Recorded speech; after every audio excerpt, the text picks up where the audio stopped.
Olá, companheiros da Causa Operária TV. Está no ar mais um resumo do dia, hoje, dia 26 de dezembro de 2022, programa de número 1144. Nosso tema de hoje é: ela quer o cargo para fazer oposição. Alta de alimentos é de 12%. Então, nós vamos trazer aí, né, a questão aí da Simone Tebet, né? Vamos trazer a alta aí do preço dos alimentos, né? A gente vai ter uma série de notícias aqui no programa, né? Vamos falar aí do Ministério do Trabalho, que vai ter 3 ex-presidentes da Central Única dos Trabalhadores, né? Vamos falar aí, né, da aliança do PT com o Eduardo Paes no Rio de Janeiro. Vamos também trazer aqui a notícia sobre o estado aí clínico do Pelé, né? Vamos falar também da alta do dólar, vamos fazer aqui uma retrospectiva, né, da inflação que cai, mas aí aumentou o preço dos alimentos, né? Os juros aí dispararam.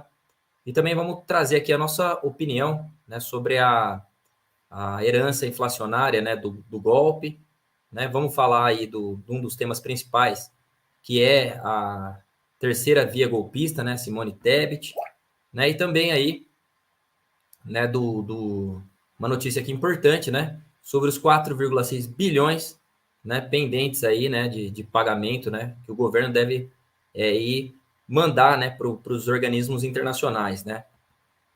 Também vamos falar, né, sobre o ato, né, na posse do presidente Lula. Vamos falar do Réveillon que nós estamos organizando, né, em São Paulo e também no Distrito Federal, né, e também, né, da denúncia, né, do golpe aí pelo presidente mexicano, né, López Obrador. E para apresentar essas notícias comigo, está hoje aqui, né, hoje o companheiro Toninho aí está cumprindo, né, com compromissos partidários, né, está aqui comigo, companheiro Caio Túlio, que é da corrente Educadores em Luta, né, e também do coletivo João Cândido, né? A gente fazendo de novo aqui um resumo do dia Tição, né? Boa noite, Caio. Exatamente. Boa noite, Thiago. Boa noite aqui aos companheiros que estão acompanhando o resumo do dia. E vamos discutir aí as notícias importantes de hoje. É isso aí, companheiros. Bom, quero pedir para os companheiros aqui de antemão, né, curtir o nosso canal, compartilhar o nosso vídeo, né? Muito importante que o nosso programa, né, alcance o maior número de pessoas. Então, compartilhem adoidado. Também pedimos para que os companheiros nos ajudem aí para manter a nossa imprensa independente, revolucionária, 24 horas a serviço dos trabalhadores. Então, mande seu super chat, mande seu super sticker, né? Faça aqui como a companheira Nilza Ramos, que mandou aqui. Tebet, quando votou, né, a favor do impeachment de Dilma, votou pelo golpe de Estado, né? O povo brasileiro, né, o PT, nem o Brasil, nada deve a essa golpista. É muito verdade, né? O Caio vai dar essa notícia aqui para nós hoje, né? O apoio da Simone Tebet aí, não existiu, na verdade, nenhum apoio da Simone Tebet, na verdade, aí no Mato Grosso do Sul, né? A diferença entre a votação, né, no segundo turno aumentou, né, em favor do Bolsonaro, né? Então não teve apoio nenhum.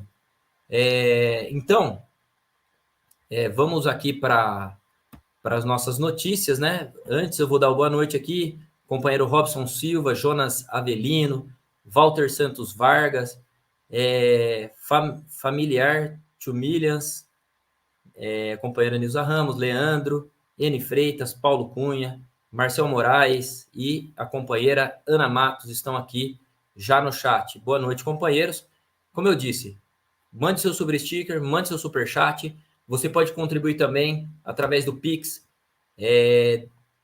pix@dco.org.br. Você pode mandar o valor aí que couber no seu bolso. E a gente pede também para que os companheiros se tornem membros.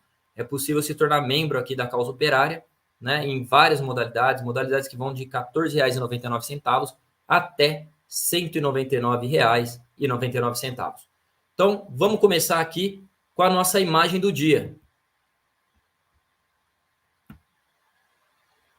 Aí, ó, para quem fala em representatividade, né? Hoje eu vi aí que o pessoal quer Papai Noel negro, né? Como se isso mudasse a opressão.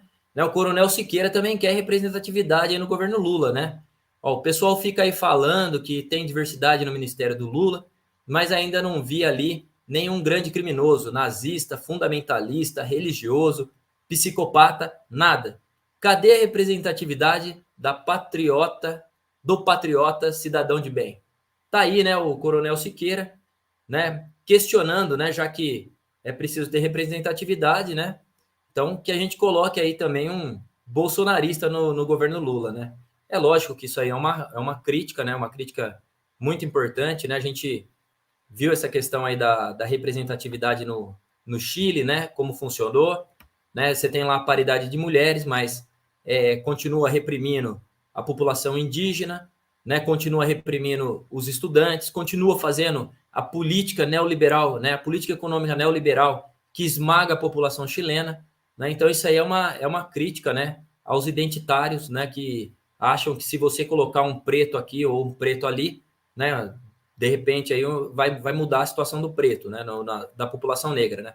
O que evidentemente é uma farsa, né? Isso aí também a gente viu nos Estados Unidos, né? Muito se comemorou, né? Que o Biden tinha a Kamala Harris, né? Uma capitã do mato, né? Que aumentou a repressão, né? As leis de repressão contra a população negra, né? A gente teve aí também falando de um ministro da guerra aí lá uma autoridade lá que foi comandante da guerra no Iraque, Afeganistão, né? Como se isso fosse uma coisa boa, né? Enfim, né? Toda essa pataquada, né? Que existe em torno, né? Dessa questão da representatividade que na verdade serve, né? Para criar leis, né? E oprimir ainda mais, né? Os setores oprimidos. Bom, nossa segunda figura aí, na nossa segunda imagem do dia, tá aí, né? A rodovia dos trabalhadores, né? E o carro do golpe aí de 2016 parou, né, no paredão aí dos trabalhadores, né? Os trabalhadores que são responsáveis, esses sim, são os verdadeiros responsáveis pela vitória do Lula nas eleições de 2022, né? Os trabalhadores aí que encheram as ruas de todas as capitais, né? Foi realmente assim um mar vermelho, né? Quando acabou com essas manifestações restritas, onde você tinha que cumprir uma série de regras aí para poder participar, né? Que inviabilizava a participação das pessoas, né? As pessoas voltavam para casa, né? Quando o Lula foi para a rua mesmo, chamou as pessoas a ocuparem as ruas, a gente teve aí mobilizações enormes, né? Verdadeiros mares vermelhos aí que poderiam ter sido muito maiores, né? Então, tá aí, né, o resultado da vitória da mobilização dos trabalhadores é o que fez o golpe de 2016 ser derrotado finalmente. Bom, vou passar aqui agora a bola para o companheiro Caio, que vai falar sobre também um assunto importante aí, né, que é o Ministério do Trabalho composto, né, por três ex-presidentes da Central Única dos Trabalhadores. Com você, Caio. Exatamente. Falar aqui de um anúncio, né, importante que foi dado aí pela imprensa, que o futuro ministro do Trabalho, Luiz Marinho, que foi já presidente, né, da CUT e do Sindicato dos Metalúrgicos também, aqui do ABC, ele convidou, né, para o posto 2, vamos dizer assim, do Ministério, o ex-presidente da CUT, Wagner Freitas, né, para assumir o cargo de secretário executivo da pasta. O Wagner Freitas, que inclusive foi presidente da CUT durante todo o período do golpe de Estado, né? E ele teve uma posição bastante mais combativa, né, no período da luta contra o impeachment, né, e da luta contra o golpe em geral. Então ele teve uma posição bastante mais combativa, né? Não é o ideal, evidentemente, né? Mas foi uma posição mais à esquerda, mais combativa. E esse fato, né, é um fato importante destacar isso daqui, porque mostra a tendência, né? E também primeiro mostra a tendência do governo à esquerda, né? E mostra a tendência à pressão, né? A composição do governo, tendo na pasta do trabalho duas pessoas, né, ligados efetivamente, né, ainda que com críticas que a gente possa fazer, mas ligados efetivamente a classe operária brasileira. Então, você tem 2 sindicalistas, aí, um ex-metalúrgico, o Wagner Freitas era bancário, né? 2 sindicalistas ligados à luta dos trabalhadores, estão compondo o governo, mostrando que o governo, o futuro governo Lula, ele tem toda uma tendência para se desenvolver à esquerda, né? Para desenvolver, e também mostrando que o governo ele está respondendo, né, em alguma medida, à pressão da classe operária, que é a sua base de apoio, né? Então, nós temos... É importante essa notícia, né? O Ministério do Trabalho, que já foi ocupado em outros momentos aí por elementos ligados ao peleguismo e tudo mais, como da força, elementos ligados à própria força sindical, né? Em outros momentos, como durante o segundo governo da Dilma, né? Se não me engano. Bom, mas isso daqui é uma tendência, então está expressando aí essa tendência importante do governo de se desenvolver a esquerda e essa aliança com a classe operária. Evidentemente que é uma uma coisa que a gente deve destacar, logicamente que são elementos mais moderados, mas é importante e mostra a tendência, né, dessa aliança aí da base de sustentação do próprio PT, compondo aí o governo uma parcela, né, mais importante, fundamental, né, que é a classe operária, que está presente aí, embora com seus representantes ligados aos sindicatos, né, embora com críticas e tudo, que a gente sempre destaca, mas é um elemento, uma coisa importante se destacar, mostrando que o governo, né, como muitas pessoas, ou alguns elementos até dentro da esquerda procuram destacar, seria um governo de tipo neoliberal, que essa iniciativa aqui mostra que não é um fato, né? Você está vendo aqui 2 elementos advindos aí da classe trabalhadora, 2 sindicalistas, né? Da CUT, maior central sindical da América Latina, né? A verdadeira organização da classe operária brasileira no momento, que estão representando, estão participando aí do governo, e essa daí é uma coisa importante porque coloca a tendência que o governo tem de se desenvolver à esquerda a partir da mobilização, né? Evidentemente que o fato dessas 2 figuras estarem no governo não garante nada, absolutamente, né? Mas mostra essa tendência e o que o governo tem, sim, né? O apelo da população vai ressoar, da classe operária vai ressoar no governo, vai ter uma voz, pelo menos, para ser ouvida no governo. Então, isso é importante de se destacar, que o Lula ele está colocando pessoas estratégicas aí na política dele, né, a política moderada dele, mas está colocando pessoas estratégicas nos campos, né, não está entregando aí para os neoliberais, né? A gente viu toda a pressão da imprensa capitalista, que vem até hoje, né, de que fazendo uma espécie de chantagem de que o Lula deveria pegar os ministérios e, sob o pretexto de repactuar o país, de tornar o país novamente uno, né, ele deveria fazer o quê? Pegar os ministérios todos e entregar na mão da grande burguesia golpista que derrubou o PT em 2016, né? Os elementos da chamada burguesia tradicional, PMDB, até PSDB e outros.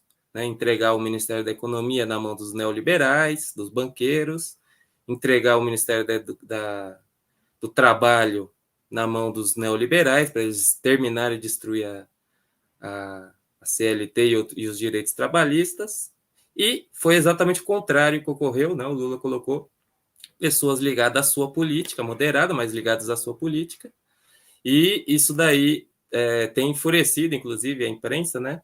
Que quer escolher os ministros do governo, dizendo que o governo não pode ser do PT, quando foi o PT, né? E o Lula que ganharam a eleição, não foram os banqueiros, então o banqueiro, se ele quer escolher o ministro, ele tem que ganhar a eleição, no mínimo, né? Ele não pode querer escolher os ministros da eleição que ele perdeu, no caso. Então, só destacar esses 2 nomes aí que estão compondo o Ministério do Trabalho, né? E destacar também a presença do próprio ex-presidente Lula, que também vem da base metalúrgica, da base sindical. Então, você tem aí um governo composto aí por elementos da classe operária, né? E isso daí é uma coisa que a gente tem que destacar e é nesse sentido positivo, muito positivo. É isso aí, cara.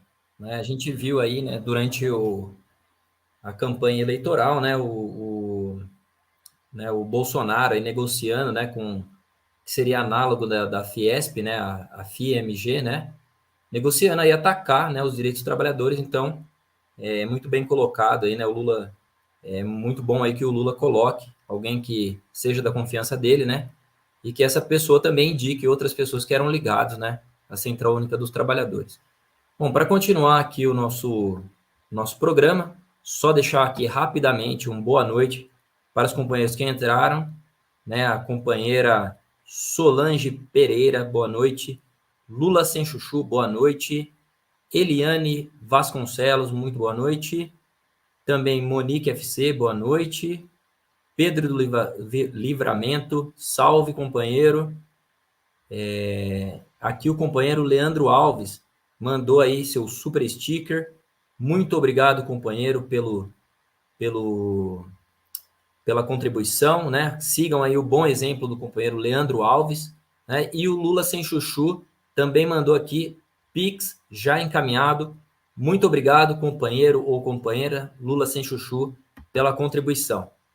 Companheira Lê Silva também entrou aqui. Boa noite, companheira, e também a Neuza Duarte. Muito boa noite a vocês, companheiros.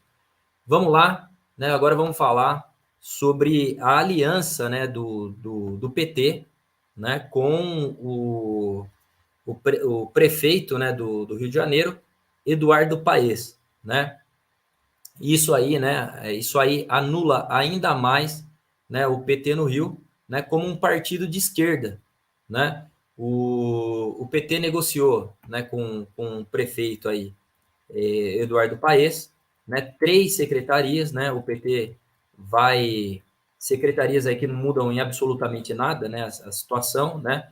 Vai ter aí a vereadora Tainá de Paula no meio ambiente, Adilson Pires no desenvolvimento social, não é meu parente, né? E um terceiro aí na pasta da economia solidária, que ainda não foi nomeado, né? Vai ser indicado aí pelo núcleo petista de Maricá, né? Que é comandado aí pelo Fabiano Horta, né? E pelo deputado federal Washington Quacá, né? Pessoas aí que estão do setor direitista, né? Do PT, né? E isso aí deve resultar no quê, né? Qual que é o propósito disso, né? Além de anular o PT ainda mais, né? No Rio de Janeiro, né? Fortalecer aí a direita golpista, né? Do Rio de Janeiro, implica que o PT vai apoiar, né, para nas próximas.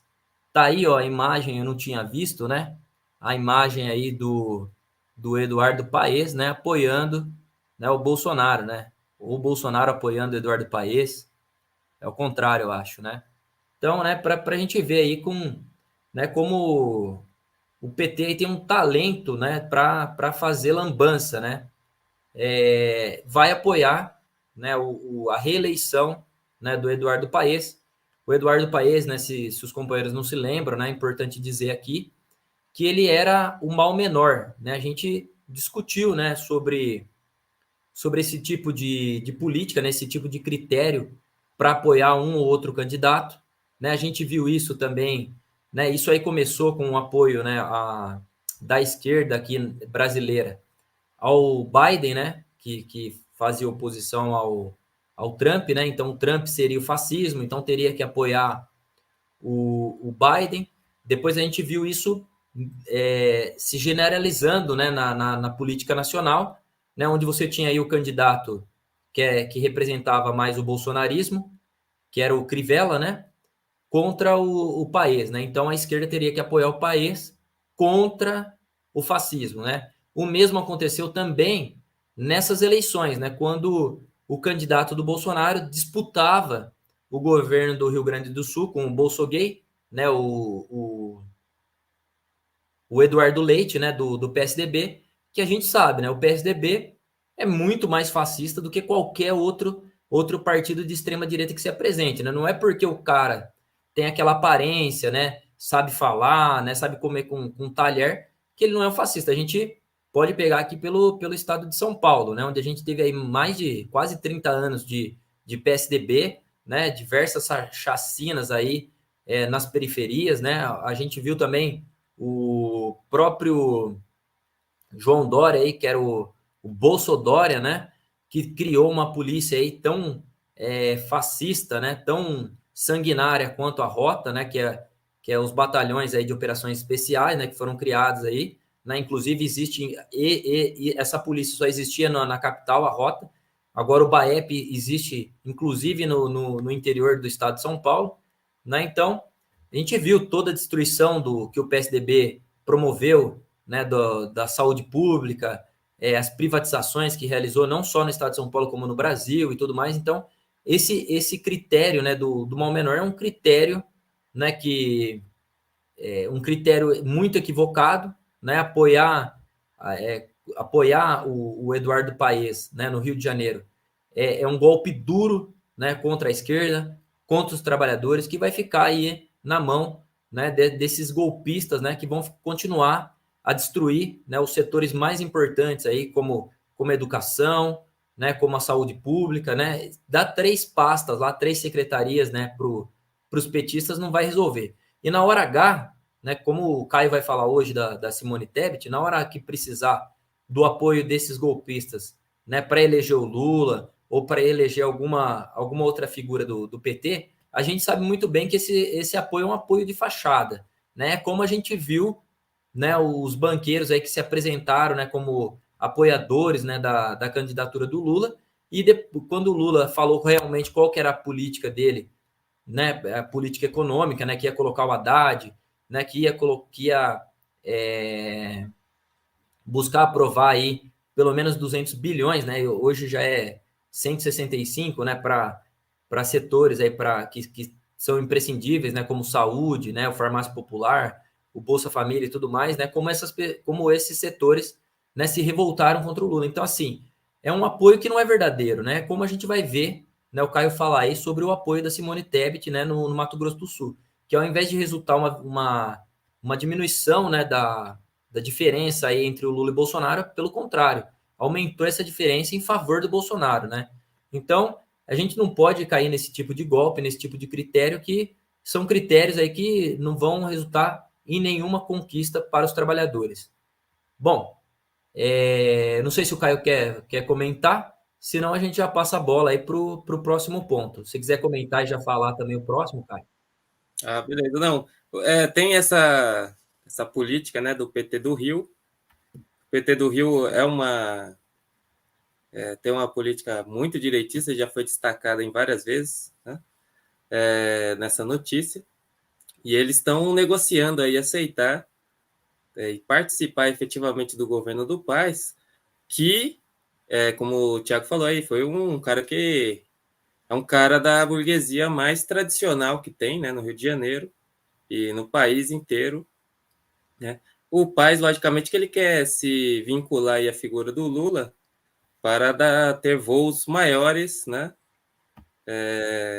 futuramente, em próximas eleições.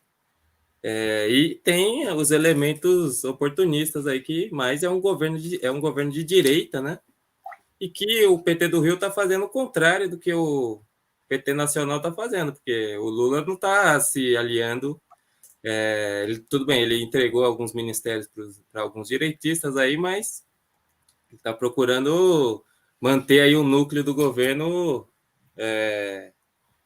como um governo aliado, né, com a política dele, né? Não está fazendo entregando ou fazendo esse acordo como esse daqui que o pessoal está fazendo lá. E é uma coisa muito negativa, né? Você apoiar diante da população, apoiar e participar, né? Embora toda a esquerda tenha apoiado o Paes, como o Thiago falou, né? Essa esquerda pequena burguesa, mas você participar disso daí é uma coisa muito negativa, né? Para o partido, porque o Eduardo Paes é um repressor, é um inimigo dos trabalhadores, né? Um partido de esquerda não deve compor aí uma administração com um indivíduo desse. Bom, mas seguindo na pauta, só destacar uma notícia importante, né? Que é o caso do maior artista do futebol que o mundo já viu, né? Que o mundo conhece, que é o Pelé, que está nesse momento aqui no Hospital Albert Einstein, né? Ele já está internado há 28 dias, né?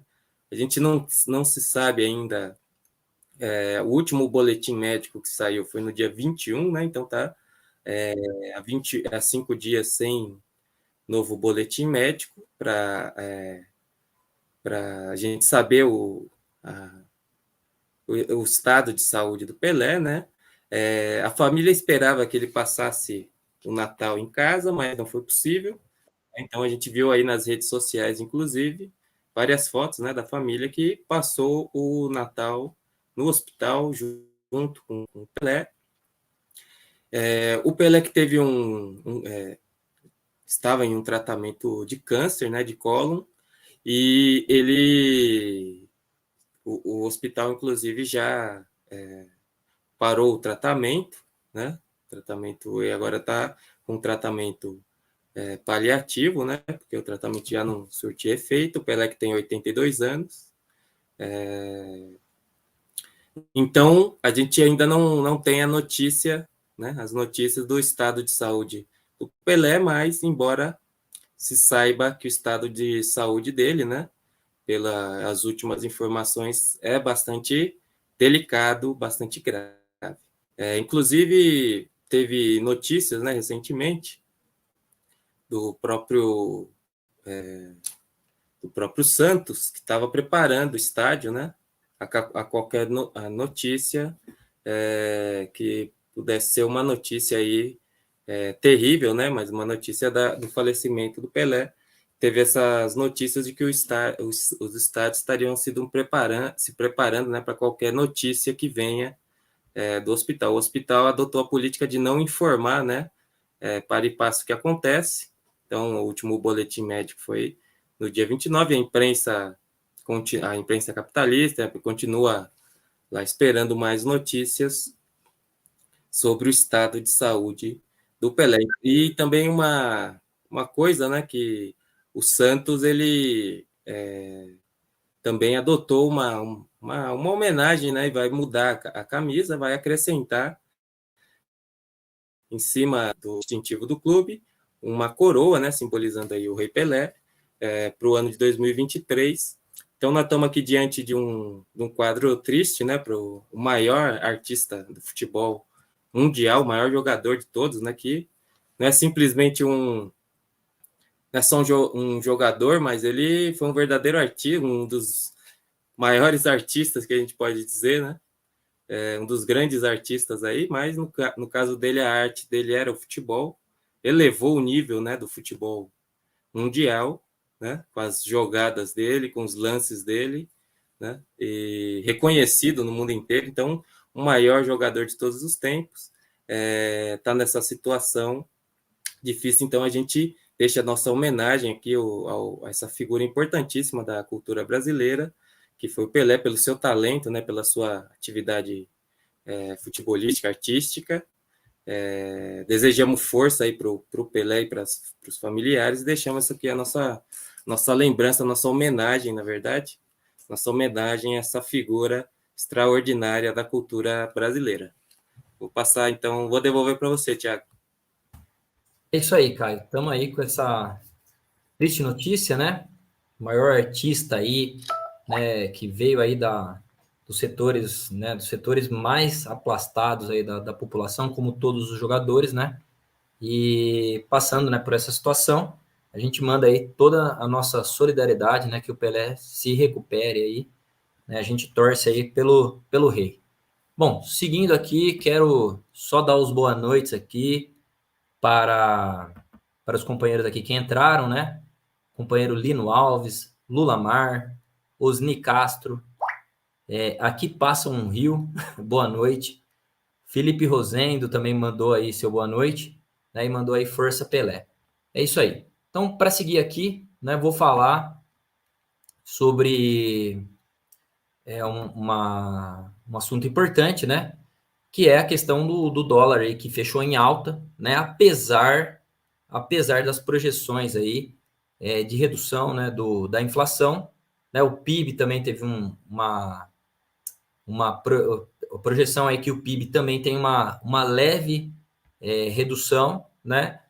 E apesar dessa redução dessa projeção, né, que reduz aí a inflação, o mercado, né, apostou na crise, né? A gente teve aqui a notícia, né, que o dólar aumentou, né, nessa segunda-feira, né, teve uma alta de 0,84%, está cotado mais de R$ 5, né, são mais de R$ 5,20, né, 5,2089, né, então, apesar, né, da projeção da inflação ter ficado aí, o esperado, né, a projeção anterior era que a inflação terminasse aí, o ano terminasse com uma inflação de 5,76%, né? E agora vai ter uma redução aí de 5, uma inflação, né, de 5,64 segundo as projeções, né? Isso aí, a alta do dólar, né, ajuda aí a aumentar o lucro dos banqueiros, né? Eles que ganham aí com a alta da inflação também, né? Então, com a redução, eles perderiam um pouco, né? Eles que são os maiores detentores de títulos públicos, né? Mas, por outro lado, eles ganham aí com o aumento do dólar também, né? Já o PIB do país, né, reduziu aí, né, o crescimento esperado era na semana passada de 3,05%, né? E agora o crescimento projetado aí vai ser de 3,04%. Evidentemente que isso aqui não recupera, né, o PIB que nós tínhamos aí antes da pandemia, né? Para quem criticava aí os pequenos crescimentos, né, do país, né, durante a crise de 2008, principalmente aí nos governos da presidenta Dilma, né?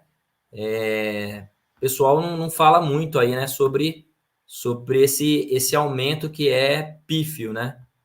Esse crescimento aí que não representa nada, né? A gente tem um cenário aí de grande desemprego, né? De destruição de toda a indústria nacional, né? A gente já teve fechamento aí de 60 mil empresas aí no começo da pandemia, né?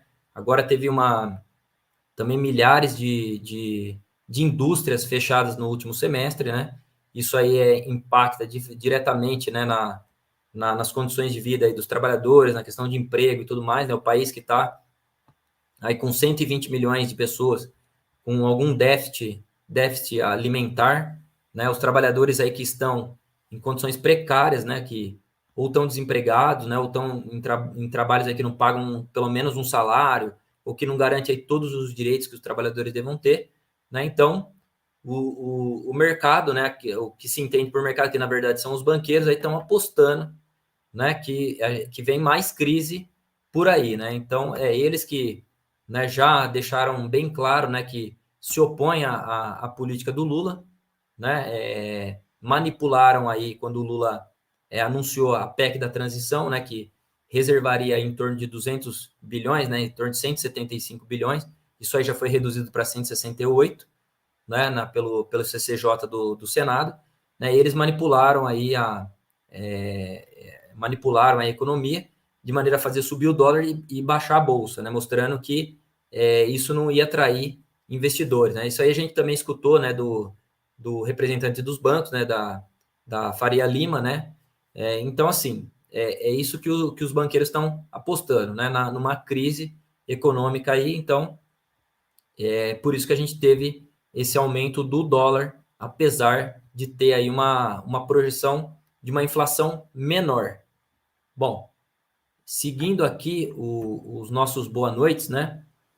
Deixar uma boa noite aqui para a Joana Peixoto, para o Daniel Thiago, para a Nilza Ramos, eu já tinha falado. A companheira Angelina Dias mandou aqui um super sticker.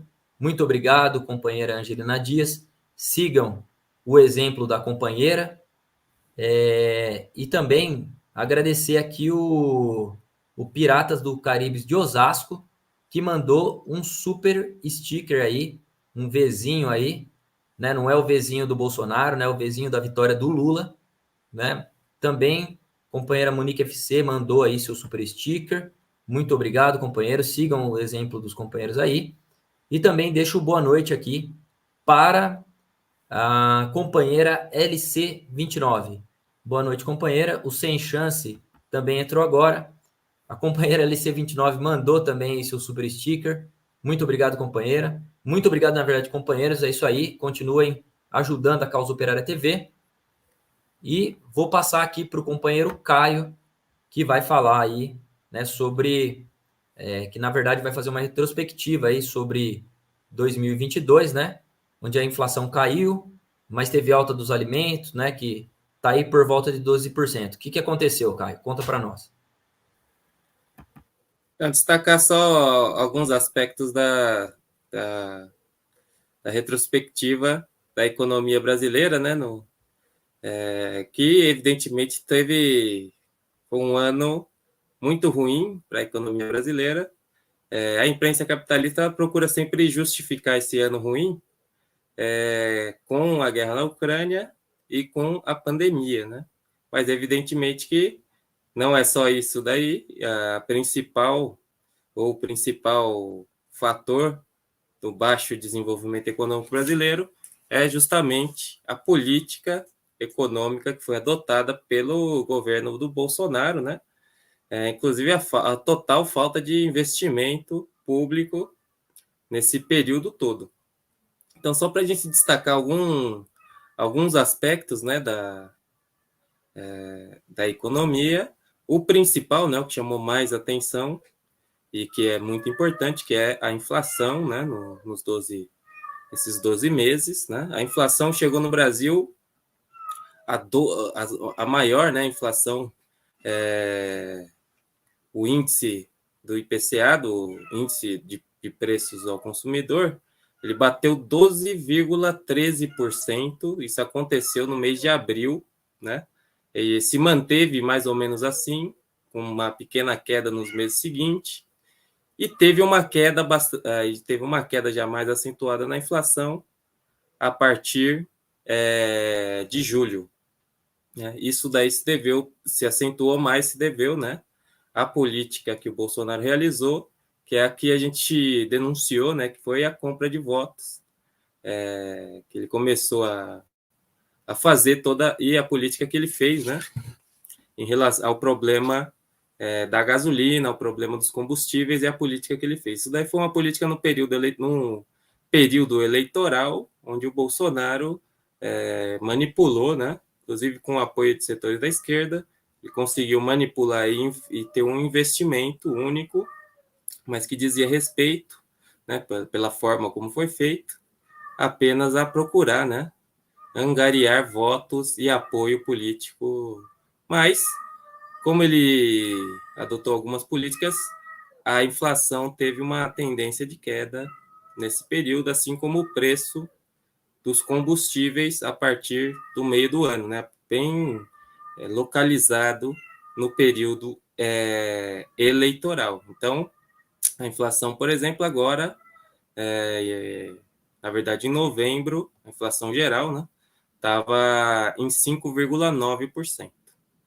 Bom, outro aspecto também importante da questão da economia, um dos mais importantes, que também foi o preço da gasolina, né, por litro, né, que chegou a ter, assim, no seu pico, teve pessoas que pagaram mais de R$ 10 por litro, né, de gasolina, né, e agora ela está mais ou menos a R$ 5 no país inteiro, também corresponde, né, a essa política que foi adotada pelo Bolsonaro, mostrando, né, que o problema econômico do país é que ele não tem investimento público. O Bolsonaro ele não investiu nada, mas o que ele queria fazer era justamente pegar uma grande quantidade de dinheiro e colocar em determinados setores para o processo eleitoral, né, que foi a maior, vamos dizer assim, talvez a maior campanha mais cara de toda a história do Brasil tenha sido a campanha do Bolsonaro em 2022, né?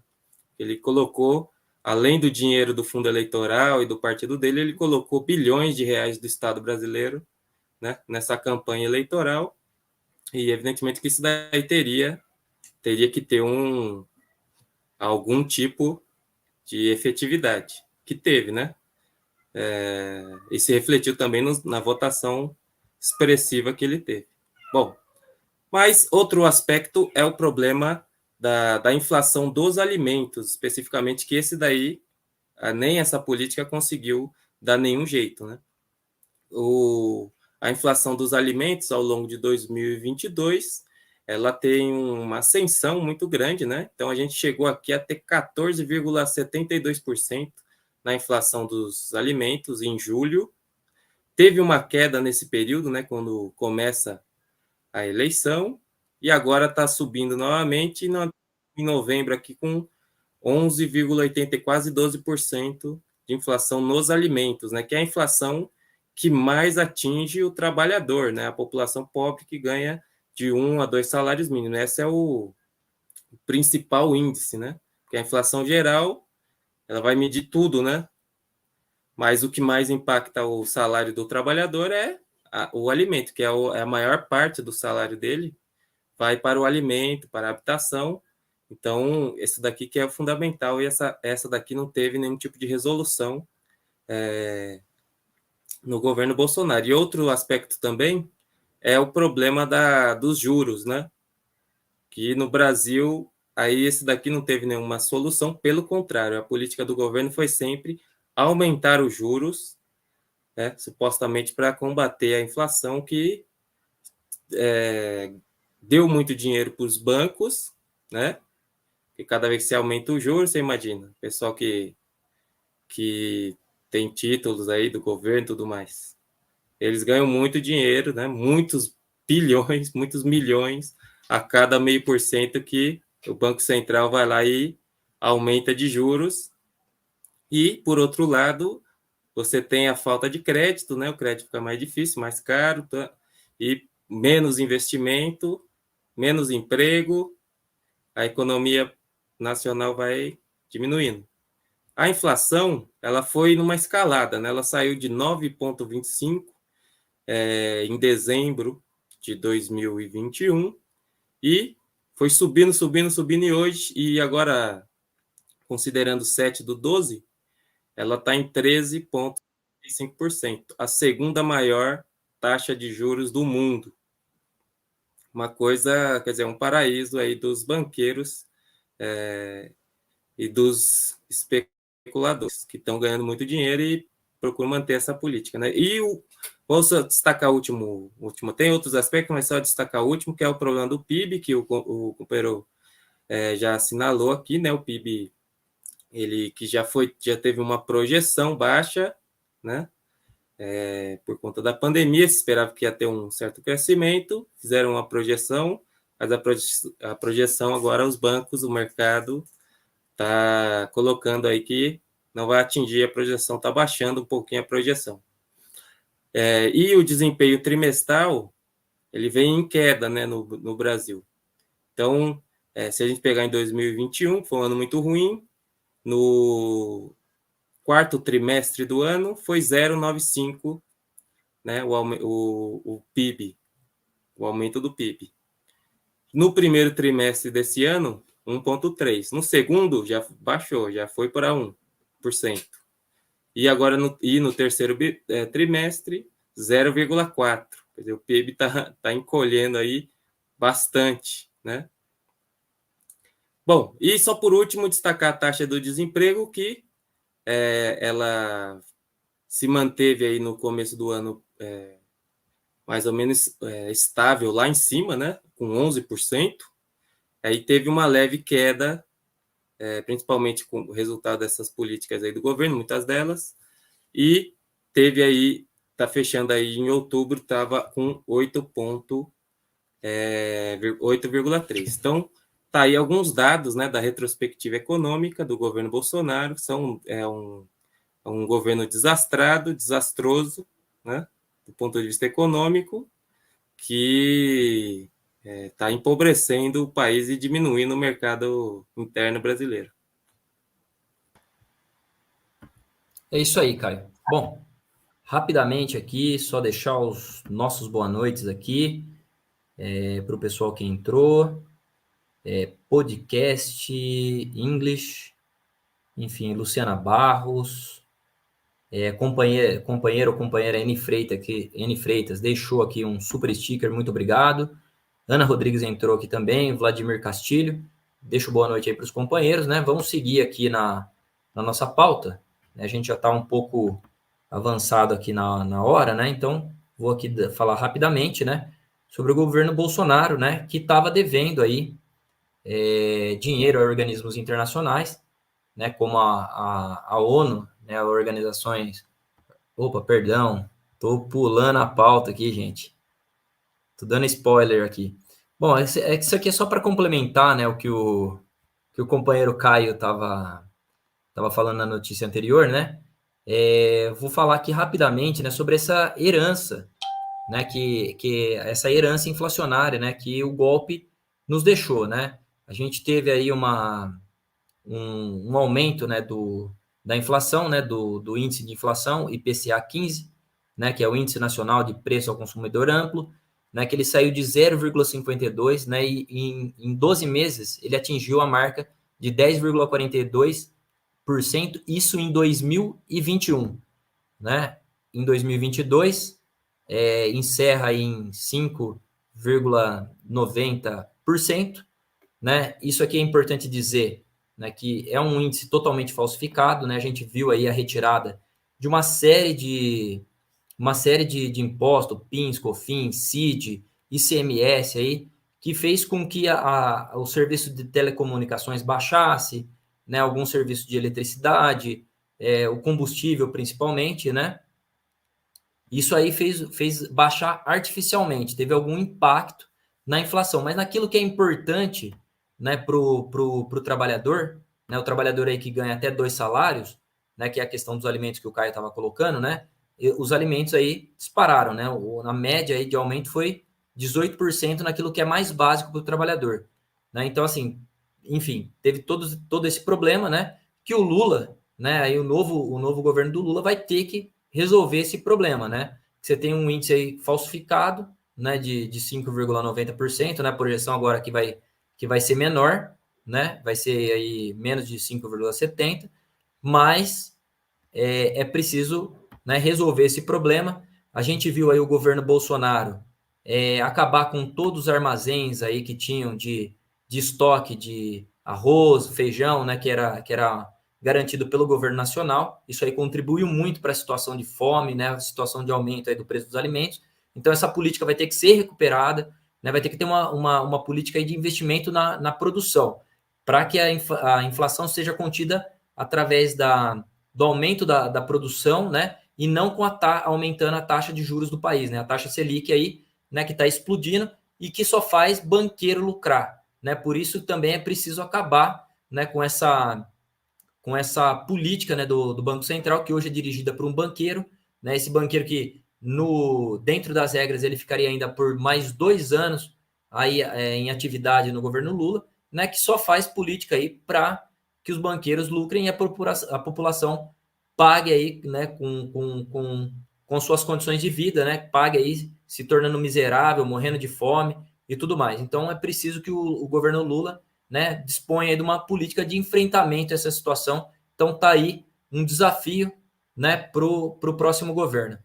Estou acelerando aqui para a gente conseguir, né, passar aí todas as notícias. Então vou passar aqui para o Caio, que vai falar aí sobre um dos temas aí do programa, que é a terceira via golpista, né, que a Tebet quer um ministério para fazer campanha contra o Lula. Na verdade, ela quer aumentar a popularidade dela para ela poder aí disputar as próximas as eleições. É isso, Caio? Exatamente. Você tem o Lula, né? Está marcado aí, pelo menos segundo a imprensa capitalista, estaria marcado para amanhã um encontro, né, do Lula com a Simone Tebet para discutir a sua possível participação no governo. Houve muita especulação, né? Algumas pessoas especularam que a Simone Tebet ela gostaria de assumir o Ministério do Planejamento, né? Porque ela gostaria de assumir um ministério com um grande orçamento e com grande visibilidade política, né? Bom, também outros ministérios foram especulados para ela, né? Inclusive, ela queria que o Ministério do Planejamento fosse turbinado aí para ficar no controle dos bancos públicos, como o Banco do Brasil e a Caixa Econômica Federal, né? O que aparentemente, segundo elementos do PT disseram à imprensa capitalista, não está na pauta do governo colocar esses bancos sob a chapéu do Ministério do Planejamento, e também o próprio Ministério do Planejamento não vai ficar com a Tebet, né? Bom, outro desejo da Tebet seria o Ministério, agora, né? Ela está pleiteando, segundo a imprensa, ela estaria pleiteando o Ministério Desenvolvimento Social, né? Que também não será dela, já ficou na mão do Wellington Dias, do próprio PT. E também tem um ministério... Bom, então fica aí a discussão da Simone Tebet, né? Ela estaria também pleiteando um outro ministério importante, né? Que é um ministério que daria visibilidade para ela, que é o Ministério das Cidades. Por quê? Porque o Ministério das Cidades ele é responsável pelo programa Minha Casa Minha Vida. Então, tá aí a Simone Tebet estaria aí, pleiteando, né, na sua participação no governo, pleiteando ministérios importantes. A imprensa toda a imprensa capitalista, na verdade, é a que está fazendo essa campanha, né? Eles querem que o governo se abra à influência da grande burguesia, e eles querem postos chaves, evidentemente, né? O que, logicamente, não corresponde em nada à participação deles na campanha, muito pelo contrário, né? Esses elementos, como a Tebet e toda a burguesia, e todos outros elementos capitalistas que estão aí, como o Alckmin, por exemplo, foram um peso morto na campanha eleitoral, né? Um elemento aí ao invés de agregar, dispersa as pessoas, pelo contrário, né? Então, evidentemente, eles não têm nenhum direito a pleitear absolutamente nada no governo. Trata-se, na verdade, de uma chantagem, né? A burguesia quer escolher os ministérios e quer controlar, pelo menos, parte do governo por meio desses elementos golpistas que estão introduzidos aí no governo em algumas partes. Então, a Tebet, logicamente, que ela não teve nenhuma participação na eleição do Lula, propriamente dita, ela teve pouco mais de 4 milhões de votos, né? Parte desses votos migraram para o Bolsonaro, inclusive, né? E é uma política oportunista que eles estão fazendo. E o PT, diferentemente do que fala a imprensa capitalista, ele tem todo o direito de colocar os seus representantes nos ministérios e de não só tem o direito, como deveria ter o dever, né, para com seus eleitores, de não dar nenhum ministério para essa corja golpista aí, que está chantageando, né, o PT.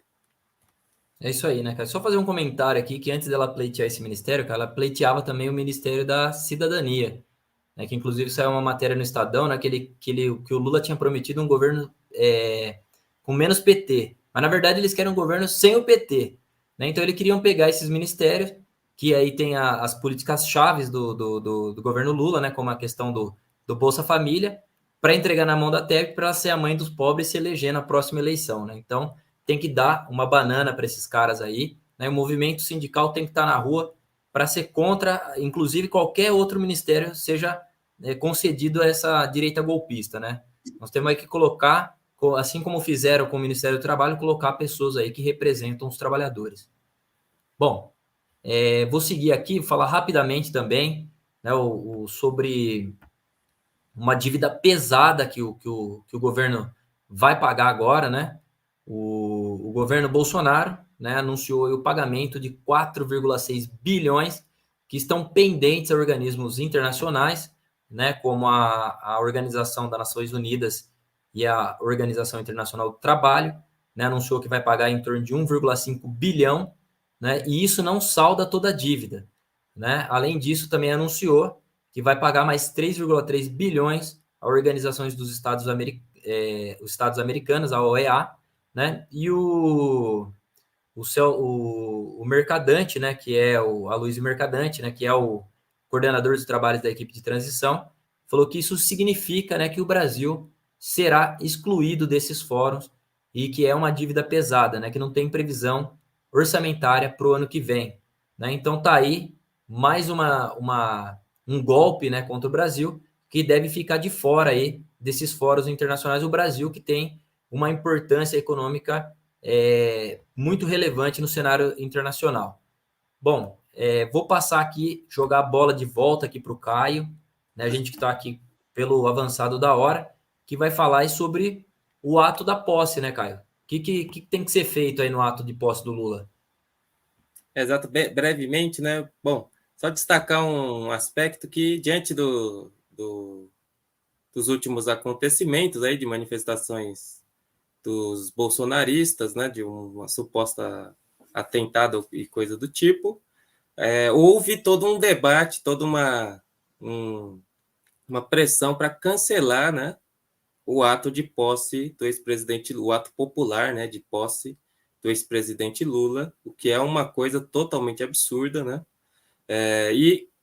Assim como nós defendemos que tem que ter um gigantesco, né, uma grande mobilização no ato de posse, também o jornalista Breno Altman, que é do PT, inclusive, ele destacou esse aspecto, né? Ele falou que isso daí seria o maior erro, né, da história do PT, se eles não realizassem, se eles cancelassem, né, o ato de posse. Nós estamos de acordo, né, porque cancelar o ato de posse, o Lula vai precisar governar desde o primeiro dia com o apoio da mobilização popular. É o único jeito dele governar, porque senão ele não vai governar. A gente está vendo aí a direita querendo cercar o governo de todos os lados, né? Por dentro e por fora. Sem a população ele não vai governar. Então é preciso que o Lula governe com a mobilização popular. Ele não pode ser um governo apoiado nas instituições, porque as instituições, se for assim, vão derrubar, vão inclusive ajudar, né? Caso aconteça, retirá-lo do poder. Então, é preciso ter uma mobilização, é preciso governar com a mobilização, e o ato de posse é vamos dizer assim, o pontapé inicial para as mobilizações populares que o governo necessitará. Então, não tem que desmarcar nada, se está faltando segurança, põe segurança, e tem que fazer um grande ato, né, de apoio ao novo governo durante a posse no dia 1º. Caio. Bom, só dar rapidamente aqui boa noite, José Lopes, Sônia Gringajara, Tiago Chalamet, não sei como se pronuncia isso, Recuperação também entrou aí, a Luciana Barros, eu acho que já tinha entrado, e N Freitas mandou aí um gatinho preto do Tição, né, esse resumo do dia que tá, resumo do dia Tição, né, a gente agradece aí, pede para os companheiros continuarem contribuindo, porque é muito importante para manter a nossa imprensa aqui. E eu quero convidar todo mundo agora, né, a participar, né, do nosso Réveillon Vermelho, né, que será realizado tanto no Distrito Federal, né, quanto aqui na capital, em São Paulo. Né, no Distrito Federal a gente vai ter, além, né, de um jantar maravilhoso, né, você pode entrar na página para fazer o seu, para garantir, né, o seu convite aí. Vou deixar o telefone na tela aqui, porque eu não me lembro o endereço do site, mas deixei aqui o telefone no chat. Vocês podem entrar em contato e a gente passa aí todas as informações, né? E também nós estamos organizando aí caravanas, né, que vão sair, né? Vai sair de Campinas, né? Não tem mais vagas na caravana de São Paulo, né? Que vai sair aqui da capital, né? Tem vaga só na caravana de Campinas, que deve encerrar amanhã, né? Então tá aí também o card, né, da atividade de Brasília. Para quem quiser participar, tá aí o contato, né, do Ricardo e também do companheiro Antônio Carlos, né, que apresenta o programa aqui, né, para você participar desse maravilhoso jantar, né, onde você não vai precisar ficar aguentando aí parente bolsonarista, né? Gente que a gente não gostaria de estar perto, e também a gente vai poder comemorar essa grande vitória que nós tivemos, essa campanha que inclusive o PCO participou, né? Foi importante aí, a gente teve na rua por toda a campanha, distribuindo panfletos, lutando pela eleição do Lula. E aqui em São Paulo a gente também vai realizar esse Réveillon Vermelho, né? Vai ter a presença do presidente do Partido da Causa Operária, Rui Costa Pimenta, vai fazer seu pronunciamento, né? A banda Revolução Permanente, que é composta aí por militantes, né, do Partido da Causa Operária, estão ensaiando todo final de semana para ficar tinindo aí, para fazer uma grande apresentação para todo mundo conferir, né? Então, fica feito aí o convite para que todos os companheiros participem com a gente dessa grande festa que nós vamos realizar, né, nessa virada de ano.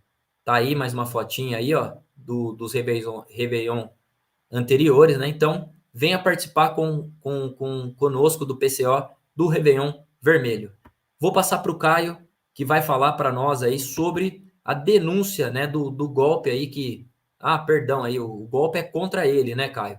Que o presidente aí, López Obrador, tá denunciando aí que está acontecendo no México. Conta para nós, Caio. Exatamente, o presidente do México, López Obrador, ele falou na sua entrevista matinal no Palácio Nacional, respondendo a uma jornalista, ele falou que há, né, uma investigação aberta contra uma denúncia de tentativa de golpe de Estado contra ele, e que essa denúncia está a cargo aí de uma promotora, né, Ernestina Godoy, que dará seguimento às investigações. Segundo ele, é um grupo chamado Compact, uma nova oligarquia que surgiu no governo anterior, que teria aí tramado uma tentativa de golpe, mas ainda tudo está sendo investigado. Então, mas fica aí o alerta, né, de que a tendência golpista na América Latina ela está viva novamente. É isso aí, Caio. Bom, falar aqui, né, sobre uma notícia rápida, né? É uma notícia, a gente que está aqui já no quadro internacional, trazer aqui que a Rússia aí desarticulou, né, um grupo que é ligado ao Daesh, que está enviando aí combatentes tanto para a Síria quanto para a Ucrânia, né? Então essa rede aí foi formada, né, se uniu aí ao Daesh, né, para atuar, né, junto à Ucrânia e também na Síria, né? O Serviço de Segurança da Rússia, ele e o que tem aí o Comitê Investigativo e Serviço Federal de Monitoramento, né, desmantelou o grupo de apoiadores, né? 8 foram colocados na lista de procurados e 2 foram condenados, né? Eles tinham aí um grupo, né, que tinham 18 cúmplices que estavam aí em várias regiões da Rússia, né? E que transportava extremistas aí para a Síria e para a Ucrânia, né, a fim de participar de hostilidades contra o exército russo, né? Essa notícia aqui saiu, né, no Sputnik Brasil, né, falando aí que as detenções aconteceram no Daguestão e na Chechênia, né? 8 indivíduos da Síria aí foram colocados aí na lista internacional de procurados e 2, como eu disse, né, foram condenados aí pelos tribunais, né, a longas penas de prisão. Bom, vou passar a bola aqui de novo para o Caio, que vai falar aqui a nossa última notícia internacional, que é o tenente-coronel das forças ucranianas, que revela a elevada deserção no exército, né, Caio? Fala aí para nós. Exatamente, só destacar essa notícia, né, que um tenente-coronel do exército ucraniano tem reclamado aí das constantes deserções dos soldados que deixam seus postos, que tentam fugir, né, e da brandura, entre aspas, das punições. Então, ele estaria exigindo punições mais drásticas para aqueles que tentam desertar do exército ucraniano, né, nazista, né, não poderiam acrescentar. E, segundo muitas pessoas dizem, né, que as pessoas deixam o exército ucraniano por se sentirem aí, porque quebraram, né, que quebra a moral do soldado ucraniano, na verdade, é a superioridade da artilharia russa na linha de frente. Então, eles estão com esse problema, ou seja, o exército ucraniano já começou a se desmantelar, né? E que se a guerra continuar, esse processo aí pode se aumentar e levar a um colapso aí, que é uma coisa muito importante em uma guerra, né? Levar ao colapso do próprio exército. Então, eles estão pedindo aí, esperando que as punições para desertores sejam mais duras possíveis. É isso aí, Caio. Bom, a gente vai chegando aqui ao final do nosso programa, a gente vai que correr um pouquinho agora no final, né? Então eu agradeço aí todo mundo que esteve no chat, né? Não esqueçam de curtir, de compartilhar. Antes de terminar o programa, eu quero me defender aqui de uma calúnia, né? O Juca que entrou aqui, né? Para falar que que eu sou a maior perna de pau, né? Ele que é um freguês meu aí que toma caneta toda hora, né? Veio aqui me sacanear, né? Ele é o rei das embaixadinhas, mas é o rei de tomar caneta também. Então deixo o meu boa noite aí para todo mundo, né? E passo para o Caio se despedir também. É com você, Caio. Ah, e tem uma coisa também, hein? O Juliano sabe que eu bato pênalti igual o Neymar, hein? Vou deixar meu boa noite aí para os companheiros e até a próxima e devolver aí para o Thiago. É isso aí, Caio. Até a próxima, companheiros.